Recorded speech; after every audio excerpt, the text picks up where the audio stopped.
I find the offering overall fascinating. Like the whole thought process of we're talking about diversity, we talked about like this, people of color and women, but it's also the people can easily identify that as like, okay, diversity, but there's also like diversity of thought, religion, Exactly. background, Yeah. area, class, all of those things. Like you'd want different spectrums of people at your company because it is like scientifically proven that the more diverse of like thought, background, all these things, like call it just diversity of your company, the better off and more resilient it is because you've got people with different challenges and uh, I don't know what to say, like environments that they were raised in, and that correlates to different ideas and different schools of thought, which then makes things more cool, in my opinion. Like I just keep it simple. It's cooler, and you get cooler things, and you can build faster and do all these things like that. But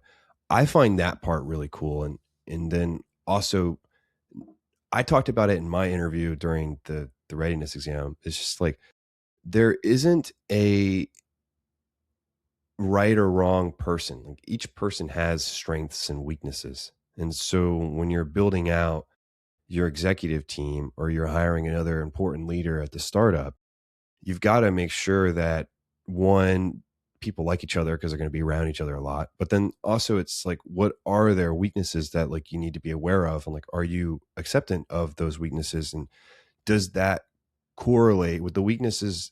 Do they correlate with what the company needs right now? Yeah. And like, Yeah. are you okay with like that weakness being a problem for, I don't know, say 2 years? Or if you're not, then you have to look somewhere else. But I don't think people in companies have a good idea of what they're getting into until they get into it, or that they've known the person for like 5 years and like that's why they were hired.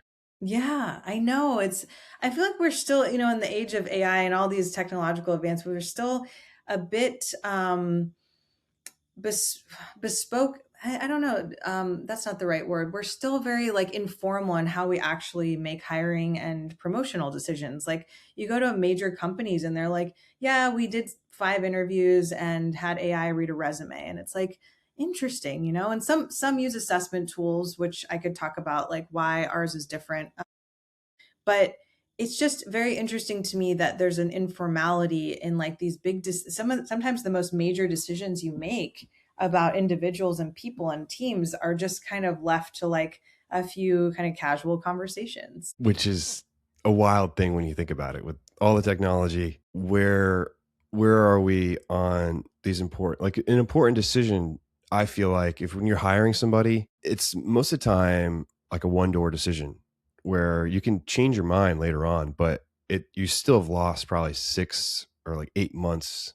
Maybe you have a quick turnaround and you have to rehire, but that's still another 6 months because you got to hire the person, you got to onboard them, and then you don't really know until like 2 months from now when they get hired.